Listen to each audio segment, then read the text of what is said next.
India के cabin के हमले के एक रुकन के अंडरवेयर से, भाईजान अंडर गारमेंट जो हम पैंट ट्राउजर या जीन्स के नीचे पहनते हैं, भाईजान अंडरवेयर से 7 किलो सोना जो है वो बरामद हो चुका है। भाईजान जो हुकाम को शक हुआ कि जहाज में कुछ उल्टा सीधा हो रहा है, उसने दुराने सफर ही जो है वो सोना जो था वो जो एयर इंडिया के कैबन का अमला था उसको दे दिया।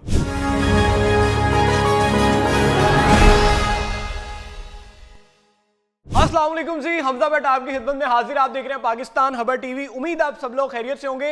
एयर इंडिया के कैबन के हमले के एक रुकन के अंडरवेयर से, भाईजान अंडर गारमेंट जो हम पैंट ट्राउजर या जीन्स के नीचे पहनते हैं, भाईजान अंडरवेयर से 7 किलो सोना जो है वो बरामद हो चुका है। भाईजान जो इंडियन जो कस्टम हुकाम है, कस्टम ऑफिसर थे, उन्होंने रेड की है और जो एयर इंडिया का जो कैबन क्रू था, जो रुकन था एयर इंडिया के कैबन का जो अमला था, उसके अंडरवेयर से 7 किलो जो सोना है वो भाईजान जो उनको मिल चुका है। ये सारा सीन हुआ किस तरह, ये सारा वाकया हुआ किस तरह।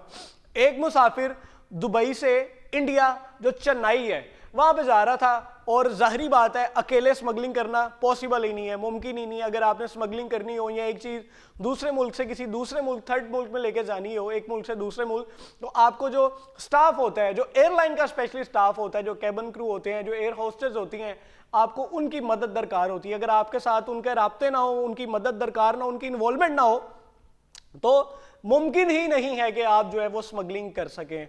मुसाफिर के पास 7 तोले सोना था और 24 कैरात जो ओरिजिनल सोना था, और ये दुबई से जो है स्मगल कर रहे थे।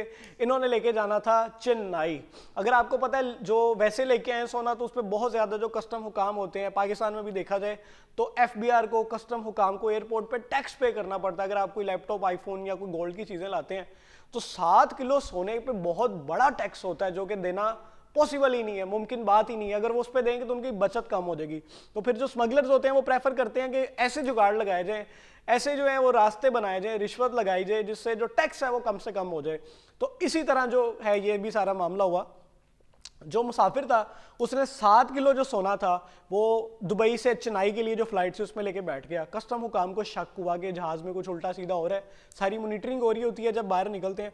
उसने दुराने सफर ही जो है वो सोना जो था वो जो एयर इंडिया के कैबन का अमला था उसको दे दिया। और जब उसको कस्टम हुकाम ने गिरफ्तार किया, पकड़ा गया, एयर इंडिया का जो कैबन क्रू था और मुसाफिर था, जब कस्टम हुकाम ने एयरपोर्ट पे, चेन्नई एयरपोर्ट पे उसको पकड़ा तो उससे पूछा गया कि सोना किधर है। तो उसने बोला कि भाईजान जो कैबन क्रू का जो स्टाफ है, जो अमला है, मैंने जो सोने का पैकेट था, जो सोना था, उसको दे दिया था। तो कस्टम हुकाम हैरान रह गए जब उन्होंने उस बंदे को पकड़ा जो एयर इंडिया के कैबन क्रू का स्टाफ था। तो उसके अंडरवेयर से, यानी उसके पैंट के नीचे जो है, जीन्स के अपने नीचे जो उनका ड्रेस होता है सारा, जो वेयर करना होता है ड्यूरिंग फ्लाइट्स और एयरलाइन, उन्होंने जो अपनी कंपनी का जो होता है वो ब्रांड्स को रिप्रेजेंट करना होता है, उसके अंडरवेयर के नीचे भाईजान 7 किलो जो सोना था वो उसने जो है वो लपेटा हुआ था, बांधा हुआ था टेप्स के जरिए, सारा अंडरवेयर के नीचे। तो ये एक बड़ी हैरानकुन किस्म की जो है वो स्मगलिंग सामने आई है इंडिया से चेन्नई से, जहां पर जो मुसाफिर है और एयर इंडिया का जो कैबन क्रू का हमला होता है, उन्होंने मिलकर ये कार्रवाई डाली है कस्टम हुकाम से बचने के लिए। लेकिन किस्मत उनकी, शायद किस्मत को कुछ और ही मंजूर था, वो कार्रवाई डालने में कामयाब ना हो सके। और जो है कस्टम हुकाम ने जो चेन्नई एयरपोर्ट पे जब वो बाहर निकलने लगे तो उनको पहले से शक था उस बंदे पे कि ये कोई इलीगल एक्टिविटी करने वाला इन्वॉल्व है, क्योंकि सारी जो है ट्रैकिंग हो रही होती है, कैमराज होते हैं और रैकी हो रही होती है कि कोई इस तरह का जो है वो वाकया ना हो जिससे जो पैसेंजर्स हैं या मुल्क का जो है मुल्क को बदनामी हो या पैसेंजर्स को जो है दौरान परवाज वो मसला हो। तो जो कस्टम हुकाम थे उनको पहले से शक था कि कोई कार्रवाई डलने लगी है। और जो मुसाफिर था उसको भी डाउट हो रहा था कि मेरी कोई मॉनिटरिंग हो रही है, रैकी हो रही है, मैं पकड़ा जाऊंगा। तो उसने जो है वो सोना था जो सारा वो एयर इंडिया के कैबन क्रू को जो है वो दे दिया। और उसने जो है बड़ी जो है वो कार्रवाई डालते हुए वो अंडरवेयर के नीचे चस्पा किया, लेकिन वो फिर भी पकड़ा गया।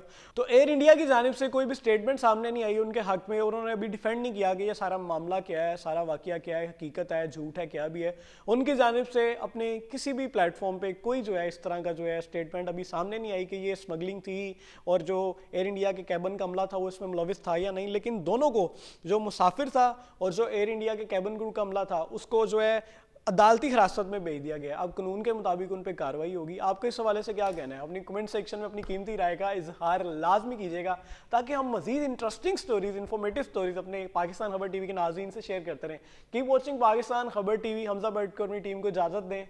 अल्लाह निगहबान।